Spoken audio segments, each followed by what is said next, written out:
All right, we are live recording episode 46 of the Do Epic Shit Today podcast. I'm here with Steph. Hello, Steph. Hello, Hannah. Thanks so much for having me. Of 46, huh? course. I know. Wow. Racking We're them getting up up. there.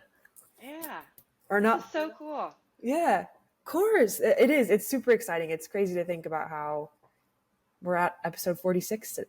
It's just crazy how it's become a thing and it's growing. And I'm super stoked to have you on, though. Very Yeah. Well, excited. I'm honored to be here. I haven't dug deep enough into the podcast, but from scrolling through on Spotify, I just see all these names pop up. And these are such impressive athletic women and women who are not here on Earth to be comfortable. So I am honored to be amongst the interviewees. Aw, of course, of course. And for those that are listening, you'll definitely see why I asked Steph to be on the podcast. Because if you ever need inspiration, look no further. So I guess just a bit of background, because I feel like a lot of how I meet and ask people to come on the podcast is there's Instagram, there's social media, there's running events. But you're in Manhattan Beach, I'm in Marina Del Rey, and we kind of have similar circles, not same, but similar. And Yeah. so I just saw what you were up to and all of the amazing entrepreneur journeys and running and the passions that you follow. And I was like, this chick needs to be on this podcast.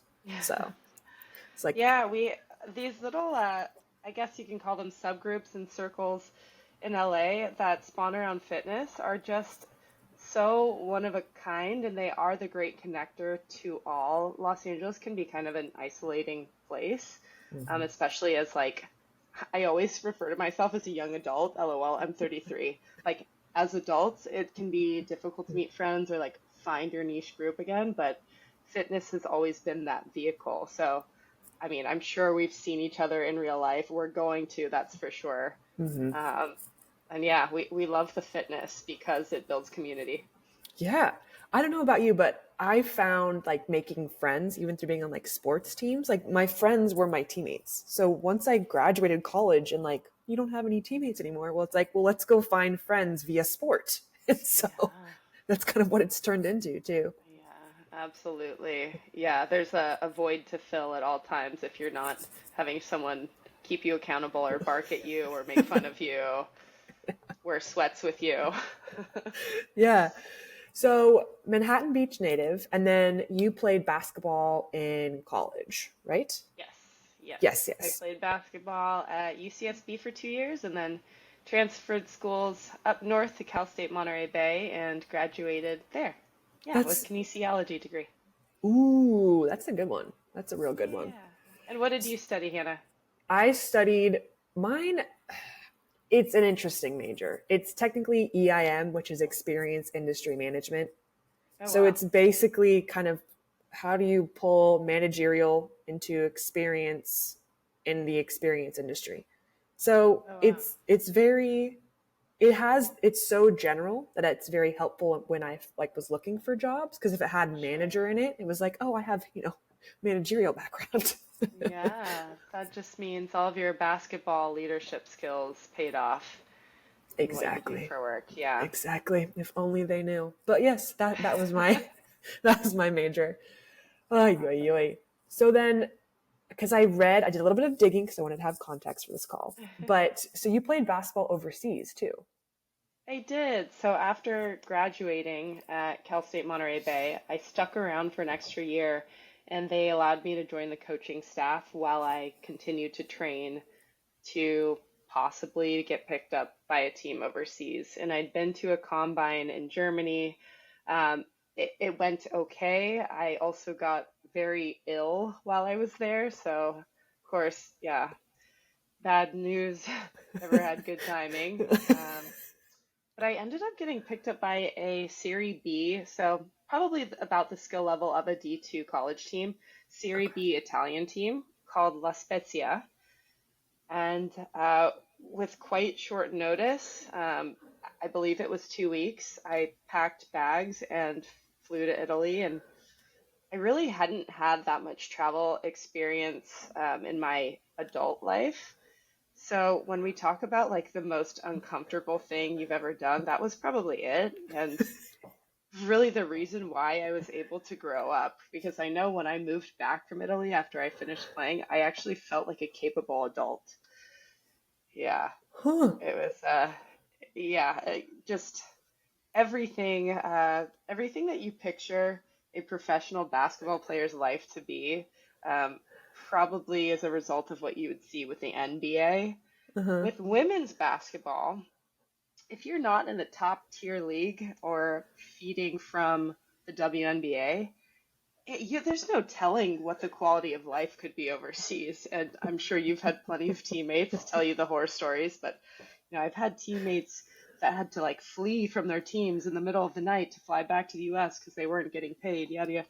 Um, I shared an apartment with three of my teammates and one coach, and as the Italians do, I mean, just chain smokers. uh, Wonderful people. My team, La Spezia, was a age range from age 16 all the way to 35. Oh my So gosh. yeah, the girls would finish high school and then we'd start practice at 9 p.m. at night, when everyone could actually get there. So as you can imagine, I was pretty much twiddling my thumbs the whole day. Like, what am I gonna do with all this time? I ended up going to Italian school for a bit and becoming fluent for the time being. Hmm. Would be nice if I retained any of it. Um, but yeah, after saying all of that, it was the most uncomfortable and beautiful experience I could have had to develop into the human that I was going to be. Mm-hmm. Uh, it was humble basketball. They didn't have a strength and conditioning program. They didn't have a gym to go to lift weights or to prepare for anything off the court. I specifically remember the trainer that came in once a week would have us run up and down the court, circling our arms, and that was the warm up. Maybe a butt kicker or two. But as someone who graduated with a CS, I was a certified strength and conditioning coach, and my whole dream was to be a D1 strength and conditioning coach. And here I am in Italy playing professional basketball, making enough to live, and twirling my arms around the perimeter of the court. So it was an interesting time. Yeah, I bet. Yeah. But I mean, you mentioned like it was the most uncomfortable, but you also said it was very beautiful. I feel like the moments where we're the most uncomfortable, like it sucks in that like moment. But looking back now, like growth happens, you've heard that saying, like growth happens when you're uncomfortable. Like the most amazing things happen when you step out of your comfort box. But Absolutely. Absolutely. I mean, take a person who's grown up in this hometown that I'm still currently in, Manhattan Beach, where everyone knows everything about you, and plant her in a country where no one knows you exist. Like, no one's going to check in on you and make sure you're okay. Uh, I had to fill my time, and how to fill your time, I mean, it's puzzling when I'm someone who packs like time blocks down to the mm, minute of every single day. My journal entries from that time in life are like this crazy emotional poetry. Just I would jump on the train in the morning and uh-huh. just pick whatever kind of like a roulette of which city am I Yeah. going to today, and like, can I get back in time for practice? Okay, and I would just go. So I'd find myself in Florence, 2.5 hours away, messing up on multiple train stops, having to ask people in Italian, oh, how do I get back on the fast train? I took the wrong one. Um, I just think like failing and falling on my face and having some like silly experiences was the best thing ever. Yeah. And yeah, true independence was developed then, probably to a fault, but man, when you know like you got you in a foreign country and things are somehow going to work out, like you're good. You're Yeah. good. And then it allows you to give to others in that regard. Yeah, I Yeah. always say that when shit hits the fan in an uncomfortable spot, it's you're in an actual comfortable spot and things tend to go wrong, you'll be okay because you've experienced such a different level of, okay, I'm not in my environment. I don't know people. No one's speaking English. This isn't my even native language. And now it's like, okay, I'm in the situation while you're in California. Well, you've experienced worse, so it can't be that bad. So Yeah. I don't know. I think that's always super helpful. But Hmm. dang, that is awesome. It's probably scary, but looking back, I'm sure that was such a cool thing for It really sure. was. And Yeah. it's been cool to keep in touch with some of the I mentioned that some of the girls were 16 at the time. So their parents would be at the games. We'd go out after the games. We'd eat 8-course meals that cost nothing till 2 a.m. And the girls and I would be drinking with the parents. It was a true like Euro experience. Yeah. But Oh still in man. contact with them. Thanks, Facebook. Yeah. Woo, Facebook. So you're in this new country, you're coming back. What was that transition coming? You've got some tools, you've sharpened some that you already had, you've got some new ones coming back and then progressing into where you are now. What did that look like? Yeah. So when I left to play overseas, and overseas was like truly all the puns intended a hoop dream that I didn't know if it was going to happen or not. As we discussed before we started recording here, the NCAA at that time wasn't as it is now. They did not allow athletes to get paid by outside sponsors or sources. And at the time, I had become a fitness model while still playing NCAA basketball, but could not be paid for any of the shoots that I did. So I was modeling in college and had to say no to most everything. And so, of course, upon graduating, I suddenly was able to take all of these modeling jobs. But then, as soon as that was allowed, I went overseas. And so I thought to myself, like, number one priority is basketball. There's no question. I'm going to leave this modeling thing that is just popping off right now. If it's back or if it's still here when I come back, then it was meant to be. And Mm. and it was. It Oh, took a couple months, but like it was. And uh, I ended up doing that for, well, up until now, and it was my full-time job for, gosh, 5 years. wow. Yeah, yeah, That's incredible. What's yeah, what's like the favorite, if you're allowed to like say, like, what was like your favorite sure. shoot or like your favorite day on set? Yeah, I haven't talked about this in a while.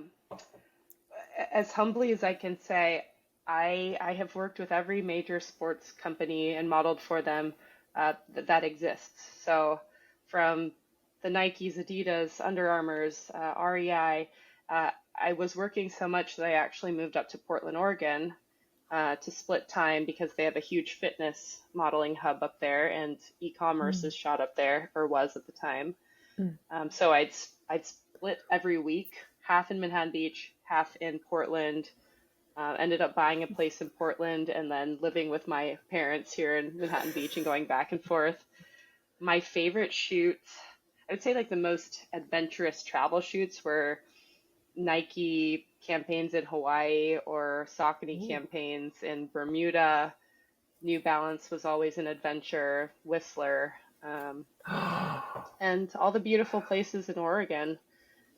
I just I know that there are so many little, I guess, opportunities along the way that you don't see at the time, but whether it was basketball or modeling, these are just little vehicles to see the world Hmm. and see another way of life and, widen the aperture of what possibilities are out there and how other people live. Because in LA, we can be so tunnel visioned and so self-consumed, candidly. Hmm. So that was definitely helpful. That's crazy cool. Yeah. That's so awesome. That's And now amazing. I'm You got to gonna go experience buy that. some tallish merch. Oh yes. That'll be my next. Get you modeling some of the tallish merch. Yeah, Well, I'm gonna buy myself a hoodie. It looks so there's cool. they're comfy. Not to pump those up, but they are like they're so soft and they're because it's like my family is also tall, and I wanted them to be able to fit in some of them. Uh-huh. They're long, so it'll be like a what are they called? Snuggies? Was Yeah. that, are they still a thing? We Yeah, I can. think so. That sounds like the perfect getup for like post ice bath. Mm-hmm. Throw it on, just like drown in it a little bit. Yep. Get all All cozy on that. the couch. Oh yeah. Wow. So from your basketball modeling, from your modeling experience, because you still do modeling now, yeah? I do. So during the pandemic, I would say the modeling thing shifted. I should say I've been teaching group fitness throughout as well. Mm. I don't know how it came to be, but I've always done multiple things. I'm still currently an LA County lifeguard in the summer. Yeah, a lot of things going on. I coached basketball. I uh, taught private clients for a while, but group fitness, content creation, modeling, and being an athlete myself is kind of where I've landed at the moment. And a lot of these brand deals and partnerships were established over the pandemic when they needed people to teach virtual fitness. And I had been teaching on a fitness app, so by the time the pandemic hit, there were there's a database of trainers for the Tone It Up app that were just ready to go. And um, we were quite polished and just used to teaching virtually and being inspiring and warm to an online Mm. audience, which I don't think had really been seen before. It was kind of like instructional videos rather than, hey, I know today has been really hard.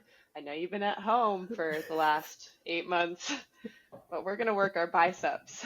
So put a smile on, bucko. Oh my God.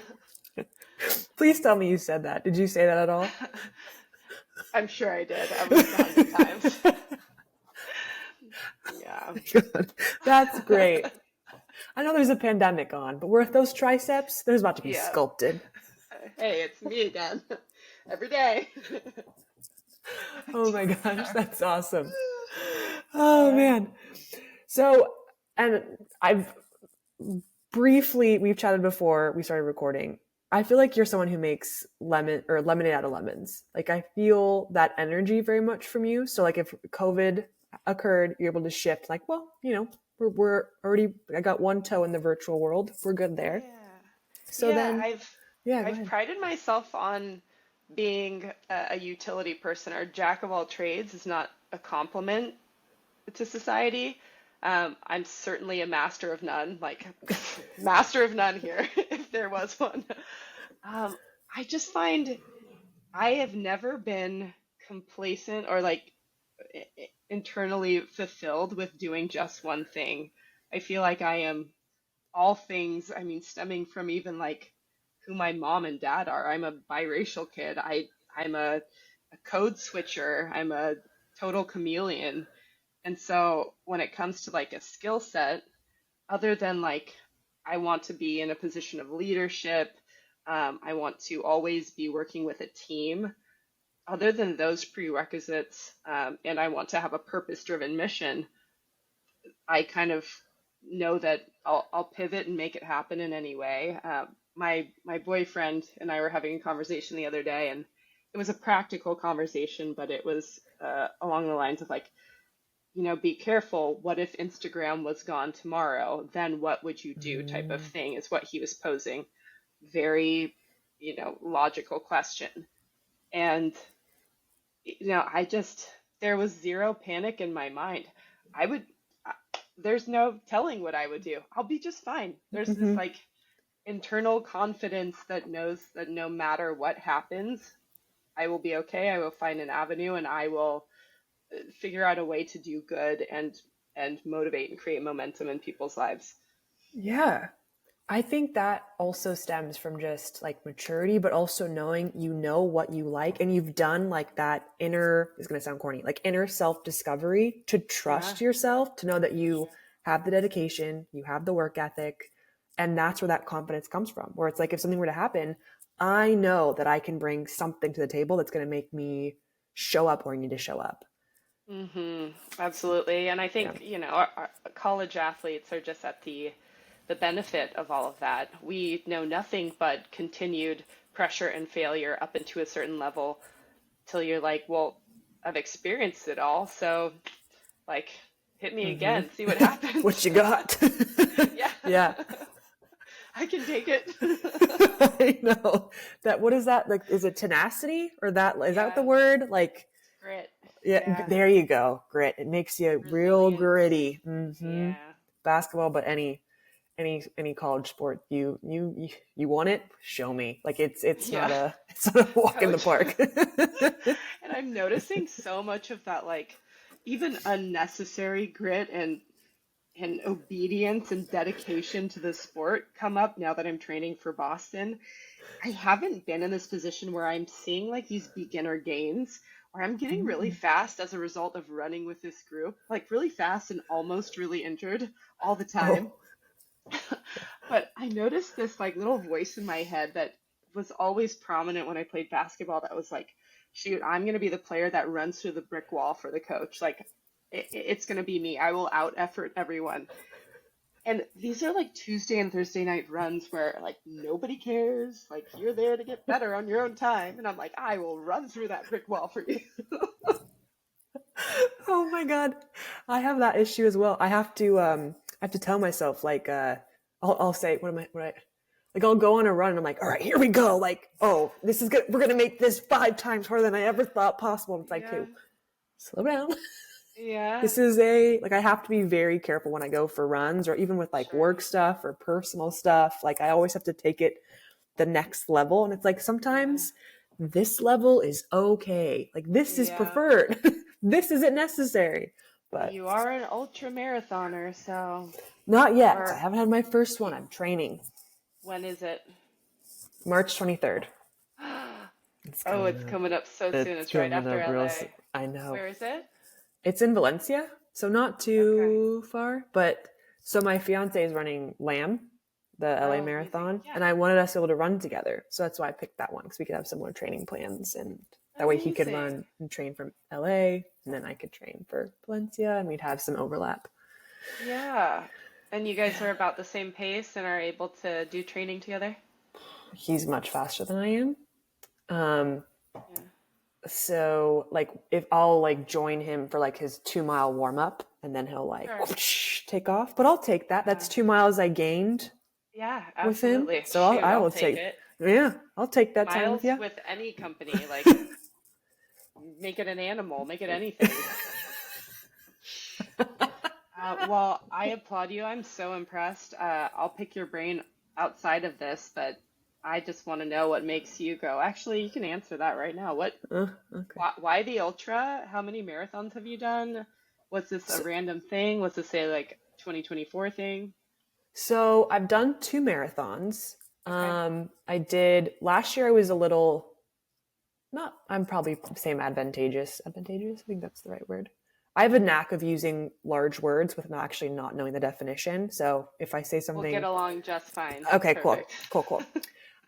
So last year I did Lamb and LA Marathon and then Long Beach, and then also did a half Ironman. Oh, And wow.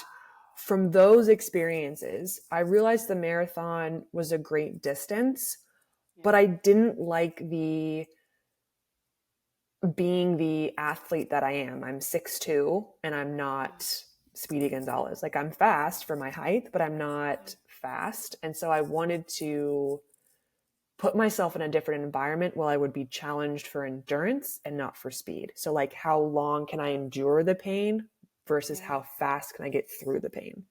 Sure. So that's kind of where I was doing a little bit of research. Like I liked the aspect of training for runs and all of that. And then I stumbled upon trail running and I kind of just tried it and I was like, oh wow, like no music, no people. You're just like immersed in nature, just like feels very natural.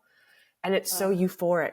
And so I was able to kind of incorporate running what I'd like to do as like a meditative thing and then being in like nature. And it's just mhm. this like whole the world. No one gives a shit about your time. No one gives like it's a different experience. It's still hard, Yeah. but it's a mindset change. So Yeah. yeah. Well, there's more and more women doing the ultra distance, and mean, it's trendy right now, and Yeah. I applaud you. You're so Oh, right about thanks. trail running. It truly is just this world of peace, and you can feel the crunch of leaves and the sound of like dirt moving around, and Mm-hmm. it's so primal. It like takes you back to purpose and just human versus nature. Yeah. There's something really rad about it, Yeah. that is a disconnect too from all the technology. That's Yeah. the reason I am up late at night. So I mean, it's probably the same reason why I guess a lot of people go into running or like marathons, like you want to complete it. I don't know. I feel like there's a beauty in finding out your potential by pushing those boundaries. And so that's Mhm. the pull of these like races. Yeah, Um, but definitely. but like for you, like because you're running Boston, you're gonna do, and we'll talk Yeah. about this for like speed project. So what's the pull for you? I want to do everything that's hard at least once. I don't know if the ultra is in me. I've got little ankles, but Big gosh, energy does it? though. Yeah, big energy. Thank you. Someone's been studying the bio. Oh man. Yeah, people don't believe me. I'm just backstory. I am the offspring of a large Caucasian Irish guy with disproportionate tiny ankles, and then a normal sized Japanese mom, tiny, tiny ankles. And so here I am, like, same thing. Tights don't fit me. I have to get everything tailored. But yes, I want to do all the hard things because that is what I know from basketball, and the most rewarding feelings that I've ever felt in my existence were like getting through a rookie boot camp for LA County lifeguards, or getting to the end of that recruiting process in basketball. Um, really like physically challenging tasks, things that allow me to zone out. I think my mind can be a little bit ADD, and it just feels like such peace knowing that this is for sure going to happen. This is how you will train, and to just have the confidence of, being impeccable with your word and knowing I am training today at 7 a.m. Okay, it's happening. Hmm. Um, and I am going to juggle and balance and be this clown of all things in my life, and it's going to work out. Uh, yeah, the poll is also, I would say, even more so than an individual thing, and to test my human capacity and see what else is out there. I have not experienced this like feeling of being so lit up about other people's wins in a long time. So I'm training with a group where they're all getting ready for LA Marathon, and to witness people's aha moments time and time again every session, it like brings me to tears. It is the coolest thing, and I know it's the coach in me or it's the team captain in me that's just like, oh, I want to selfishly bear witness to everyone's miracles. I get to. And that's the cool thing about planting yourself in a marathon position or in a speed project position where you're against the elements or you're against 26.2. Hmm. So it's quite romantic for me in that way. Yeah. So which one do you have first? Boston? I don't forget, is or So speed project. speed project, I will be running the week after you get done with your ultra. So speed project is Mm. March 29th. Okay. And then Boston is April 15th. So there's going to be some interesting tapering down to a science. And we're going to make them talk about testing the capacity. I mean, that's what makes it fun. It becomes an adventure at that Oh, point, sure. you And you know? get to, I'm a science nerd. I like to pull all the levers. So if I recover this diligently, then this is possible. But there's very slim margin of error. There's, if I get hurt, if I roll an ankle, then I'm out. So I have to be so calculated in each single step that I make and each piece of fuel that I take, and all of my recovery leading up to it, and going to physical therapy, doing all these preventative measures. It just, I mean, it's the recipe for something that can be so incredible. And I'm at a point where if it all goes to shit, I'm gonna be just fine. Uh-huh. And you know what? We tried. Like, Yep. what can we sign up for next? Right. There's Yeah. something so cool about doing all that you can, like to be on top of it and being prepared. And if things do go to shit, you're like, I did everything that I could. Yeah. Not It's putting that out there in the world. I have a feeling this will all go great for you, but I'm just saying. I have a really good feeling about it. I don't know what it is. I think it's signing up for races is a really cool story that I get to also share on social media when I'm pressed for ideas and social. You create a piece of content that you're stewing over for 2 weeks and it's blown by in a heartbeat.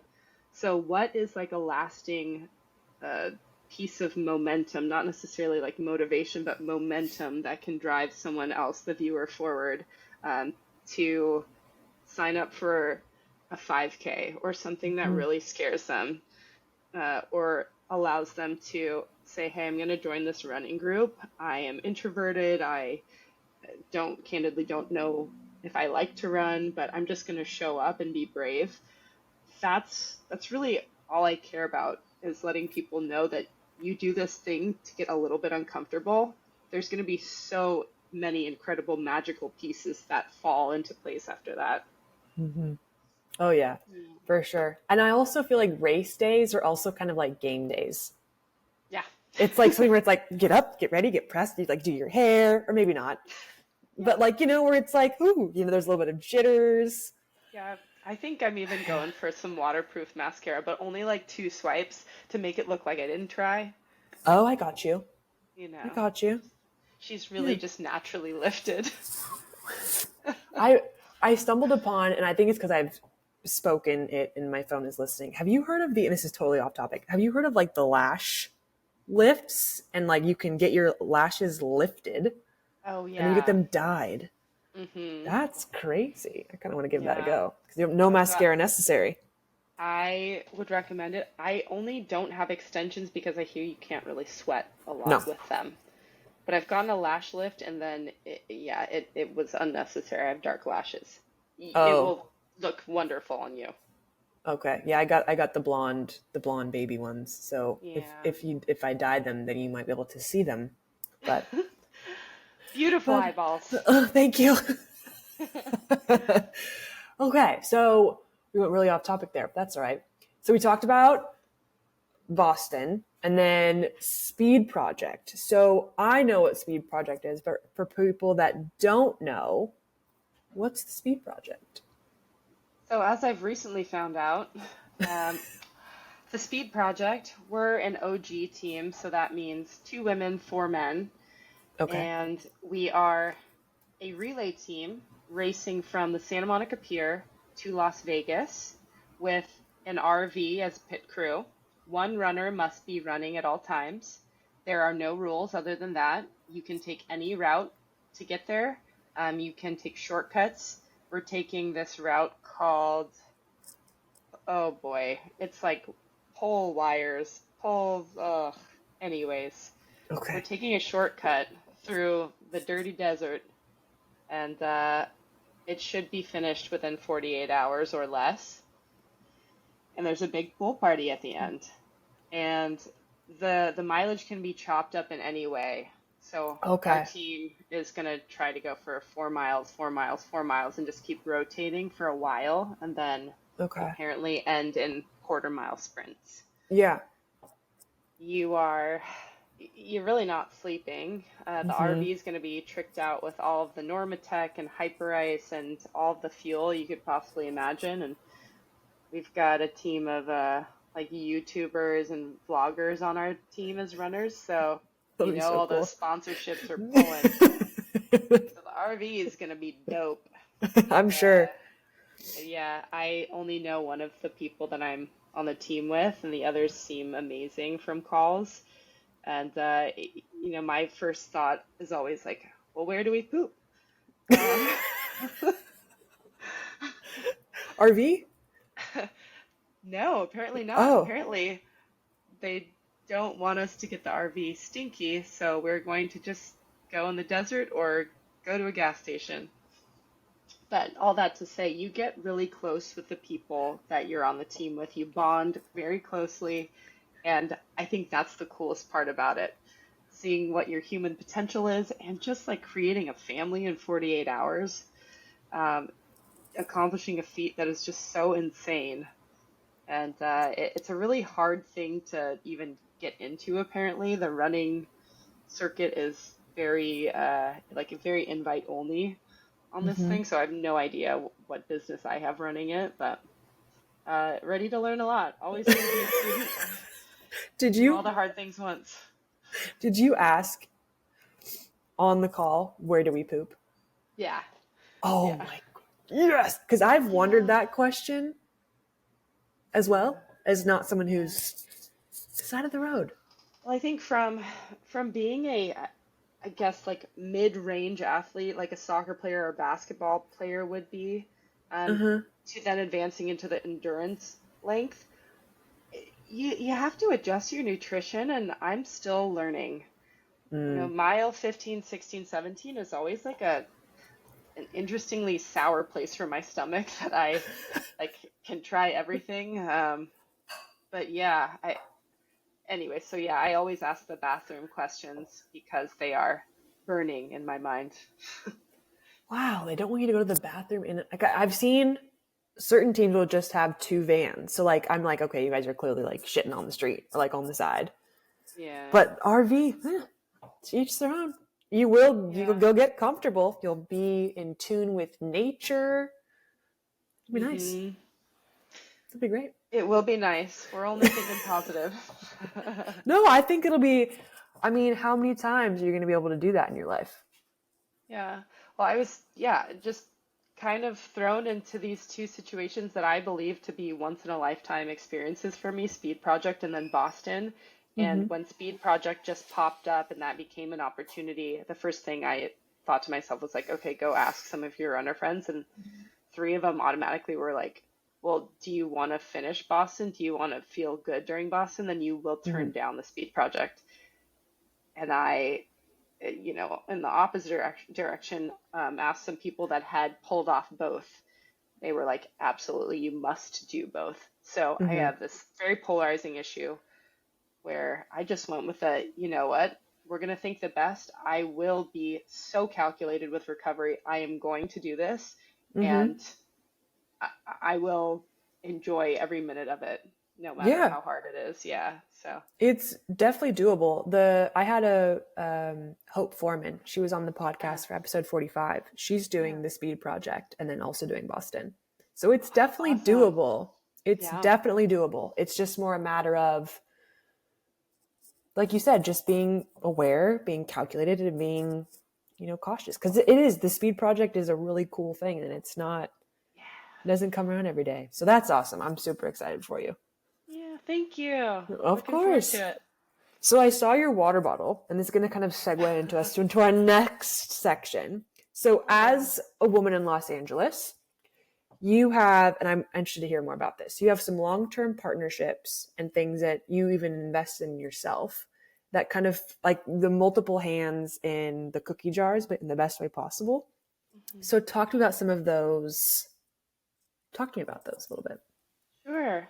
So I think it was really an interesting time. I would say like 2018, 2019, when Instagram started allowing for, I guess not Instagram, but brands started reaching out to individuals and really creating this creator marketplace and sponsoring people that were not just professional athletes or celebrities, um, but wanting to really hone in on who would be the most effective reaching their demographic. And that Mm, happens to be the like micro influencer. So the person that's relatable, the person that does all the sports or takes all the nutrition supplements, mm, that is on ground level with everyone out in the community. So I have the pleasure of working with Fiore, with Takea, with Hume Supernatural. I am sponsored by a protein brand called Human Improvement, and these sponsorships came about just organically, whether it was they liked a reel that I did from authentically using the product to seeing that I had invested in one company and then took me seriously in that regard and wanted to work with mm, me. Um, I think it is, if you're interested, in creating partnerships for yourself through social media, it's important to ask, what can I do for the brand? Not what are the products they're going to give me? How will they enhance my life? And not even like, how much are you going to pay me? It's, does this feel authentic? Is this something I use every day? Is this something I'm going to get sick of in a week? Or is it really going to infiltrate my entire life? And can I proudly speak about it in public? Is this something I want to get on the mic at Barry's and say, yo, this is the best tumbler. It's not going to leak. It keeps my water cold. It's double wall insulated. It comes with 2 freaking straws and it fits in a car cup holder. Like, do Wow. better. Damn. I don't know why I feel like the urge to like stand up and just like, wow. So all that to say, like, you really want to believe in the brands that you're working for, and it's long gone are the days of, post this skinny tea for this one-off thing. And I'm speaking from an incredibly privileged place, I realize, but when I started saying powerful no's to brands that didn't make sense for me, or was allured by a one-time payment, then all of the yeses of longer term partnerships started opening up. So, I mean, the fact of life is I am in Viore clothing 24/7. It is what fits my life. It is what I work out in. It's what I can take the quickest shower and shove on my body comfortably afterwards and make it on a phone call. It looks polished. They're receptive to my feedback about their clothing. They want to work with me and develop more performance-oriented gear, especially for running. Those are the kind of partnerships that I will bend over backward for and run through the brick wall coach for. Yeah. So I guess it's that like heck yeah feeling that I really look for when reaching out to a brand. And people ask, how did these come to fruition? Some of them reach out to me. Some of them I pursue. In either way, there's a lot of no's and there's a lot of failed attempts to be partners with someone. And there's candidly so much, we love you, but we don't have the budget.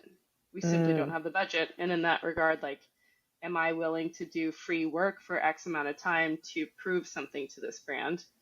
If the answer is yes, then I do it. If the answer is no, then to heck with it. I'm going to find another way. Right. Yeah. That's but through all of interesting. that, some brands have been partners, and some brands I have loved so much that I've had the opportunity to invest in, like Hume Supernatural, or like this new wellness database that's going to be a card and an app called Bloomy. That'll be out. Yeah. So I am open, and I am constantly asking, what can I do for you?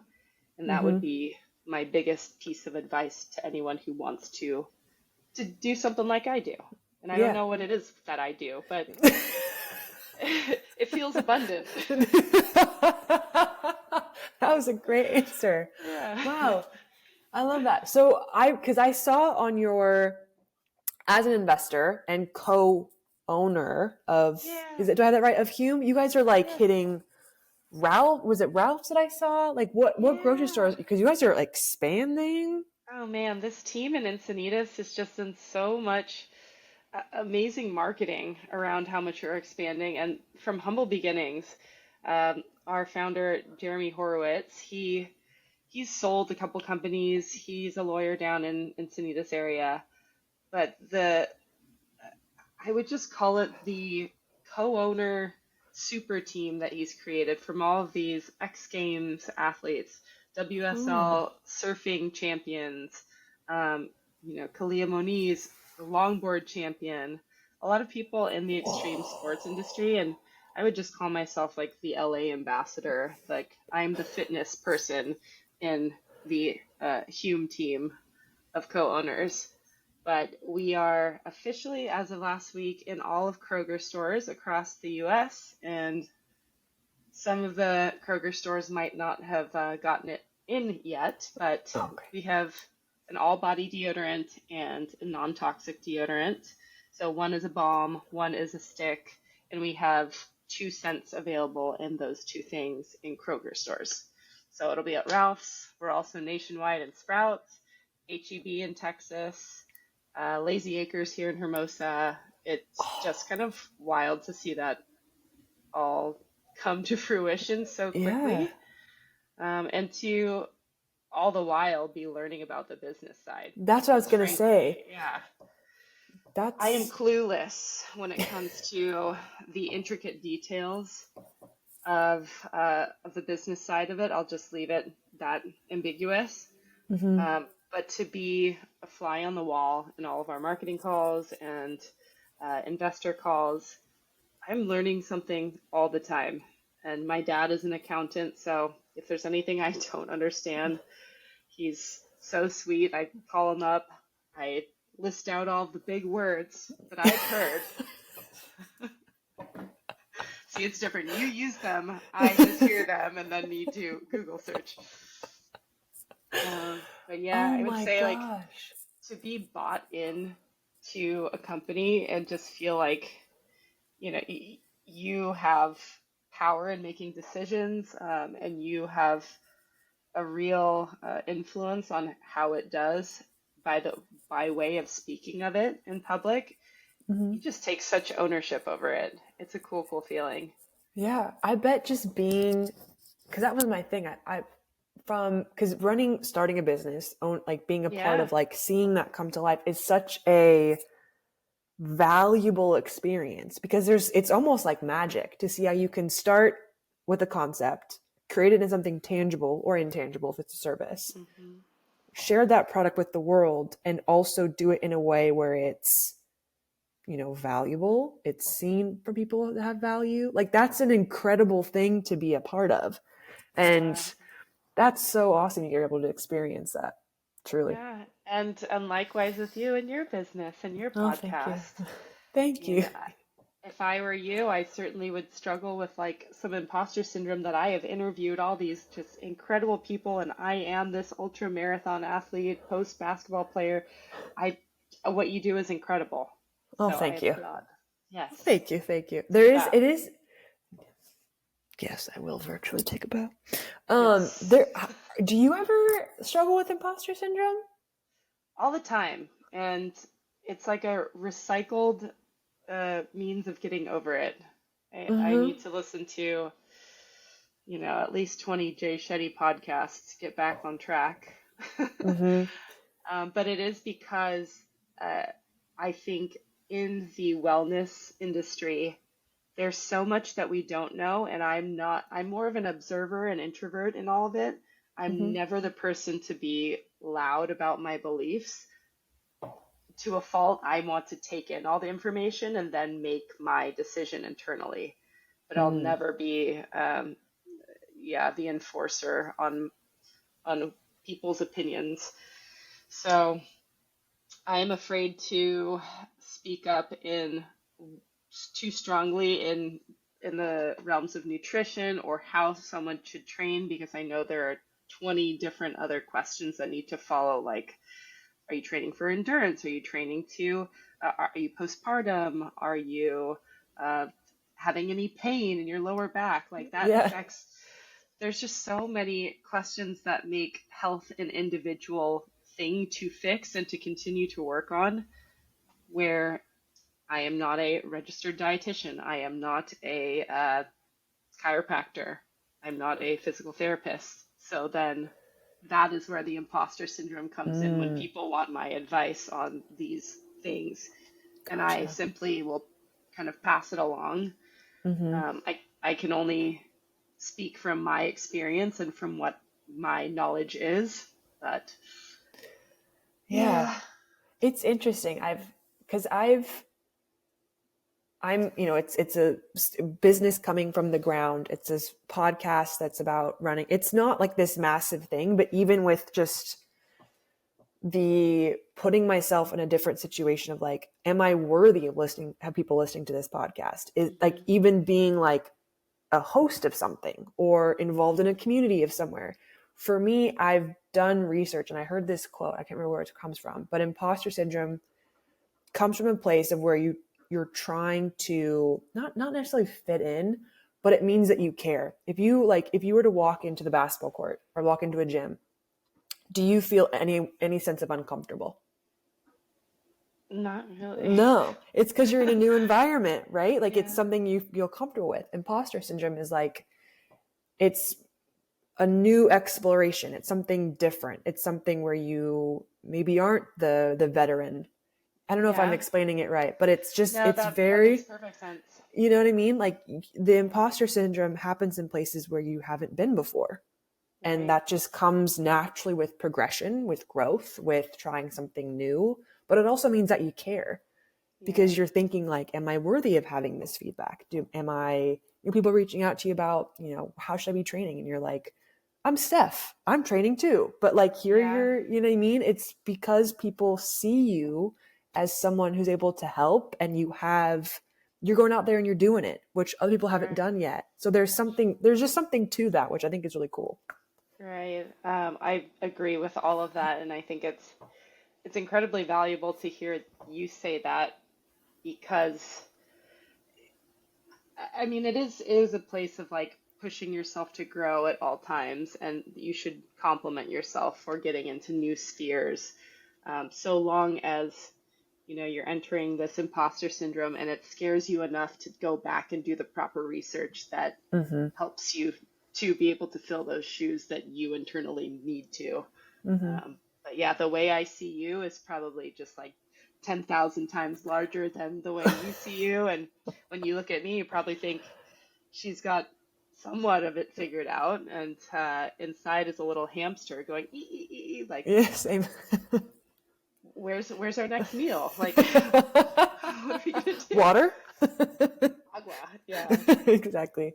Um, Oh man, what an interesting thing. So we've chatted about Speed Project. We got a little off topic with the imposter syndrome, but I think that was so awesome and authentic and whole and real. So what else do you have going on in 2024? oof. I'm just biting off little chunks right now. I love that. I have so flashback to the last 3 months of 2023. I was traveling so much. My boyfriend got the month of December off because he started a new job in January, so we just took off to New Zealand. December tends to be one of my busier months, so I kind of just signed off of work and made it happen. Mm-hmm. So glad we did that.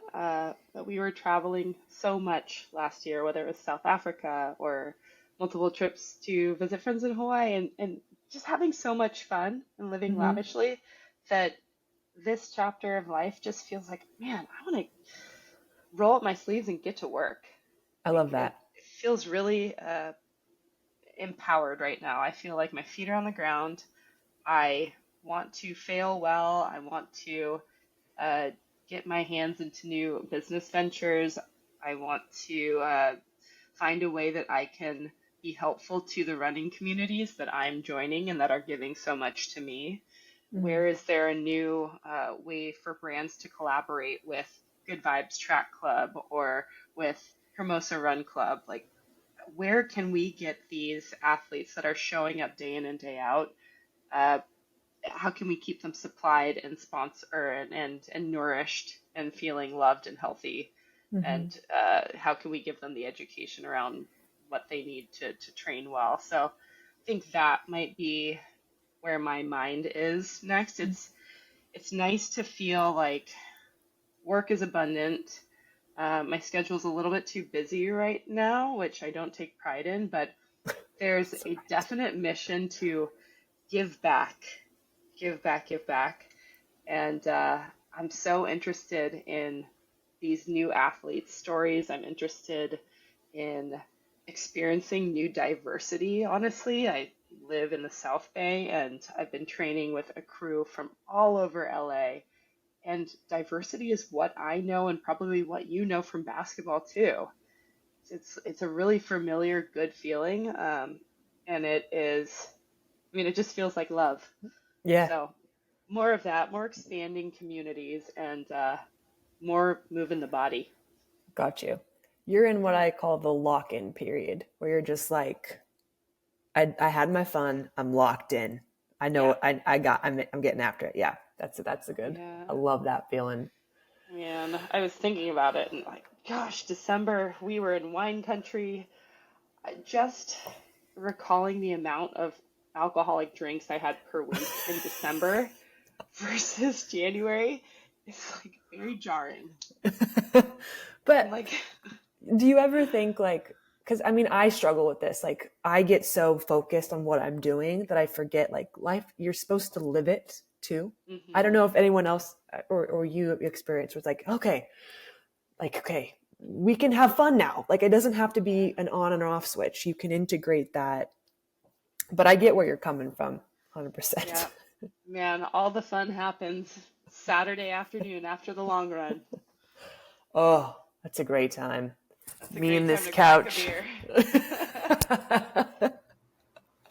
Yeah, we're All the getting to the end snacks. of these long runs, and I don't know why I crave beer only at the end of a long run. I could want nothing to do with it otherwise. And yeah, I look around, Huh. everyone's like downing Cherry Bundy and like electrolytes. Like, where's the Modelo? I just need like two sips. That's so Ridiculous. interesting. I don't think I've ever. Maybe I hmm have. Craven. Huh. I like want the electrolyte Gatorade. I want all that sort of Sure. shit. But Yeah. no, Yeah, I it's weird. I teach their I own. think I have People. a deep down core memory, probably from like, I don't know, a 5K or 10K where I probably saw someone crack something and now it's just ingrained in me. Uh-huh. Well, maybe if you can ask your folks you're doing Boston with or on the speed project, make sure you got that Modelo for you. You know. Yeah, that's what I'm saying. Yeah. Okay, so now we'll move on to the section called rapid fire questions. And these are just fun questions for the audience to get to know you better. Okay, so what is your go to breakfast? Avocado toast, roasted veggies, and like two or three eggs with runny yolks.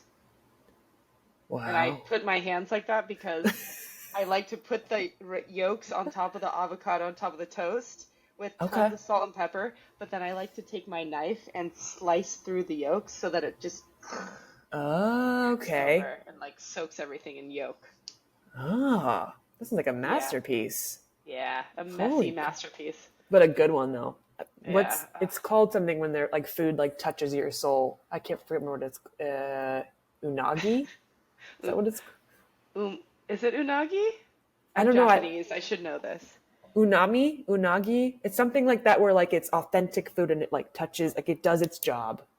We're gonna look this up, and I Okay. believe it is unagi. Unagi Okay. is eel, though, right? It is. I know that from Friends. 'Cause it's like, Okay. salmon skin roll, or like something. I also know that quote as well.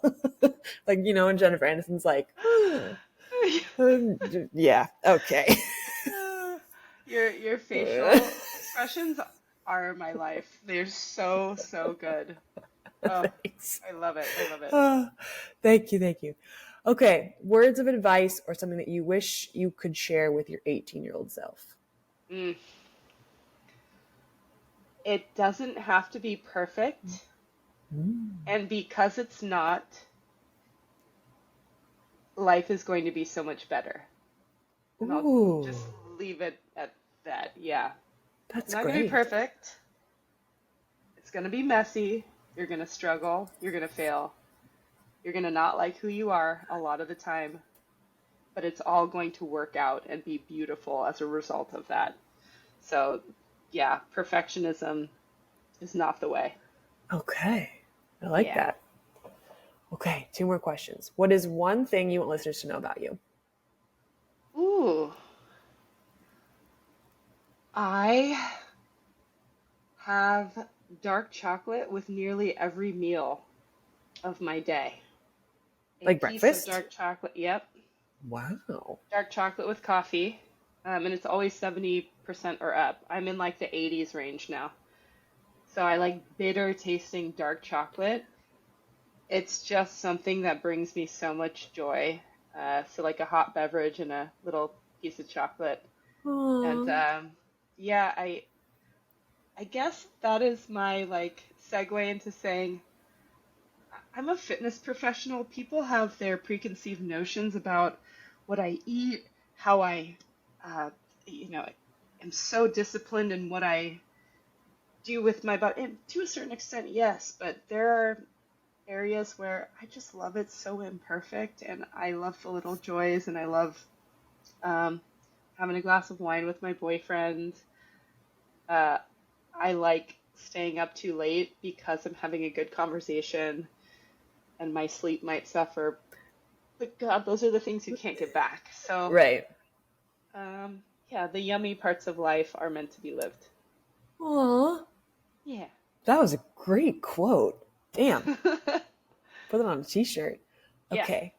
What are 3 things that you're grateful for? Easy question. Grateful for my health and your health. Oh, thank you. Yes. Thank you. Grateful for my family. God, I lucked out with them. They've had my back since conception, you know? I'll tell you a quick story because we're both hoopers, but we played University of Idaho when I was at UCSB, and uh, I knew I was going to ride the bench the entire game. I was not going to get in the game as a freshman. We were traveling, and it was peak of winter. You could barely get in the gym doors because the snowbanks were so high. Um, Moscow, Idaho. Anyways, Oh, I was going to say Russia. I'm like, geez. yeah, not that place. We're not going there. Um, and about uh, 3 to 5 minutes after the game started, we hear like a bang on the door, and then someone needs to go open the door, which is, just crowded with snow. And this Eskimo looking figure comes on in with a full coat from head to toe. And my mom had flown from Los Angeles to Idaho in the middle of a snowstorm to see me not play. Oh. And there was, I mean, just no words for that. That is I'm gonna cry. That is Oh. the level of support that I have always been shown. Um, Probably, two ambitious parents that have wanted more for me than I've wanted for myself, or have thought that I should want something. But Mhm. to have parents and family that just want you to have every opportunity available so that you can make the right choice for you is I lucked out. Yeah. Oh. So health, family, and easy one, failure. Without failure, Okay. how do we grow? Yeah. Failure is Wow. my best teacher. Mhm. Gotta embrace it. Yeah. Good to have a positive relationship with failure. Yeah. Oh, yeah. So that's pretty much the podcast. Ah, and what a great pod. I know. Hold on, let's see. I I can stop can't wait to recording too. listen to the other episodes.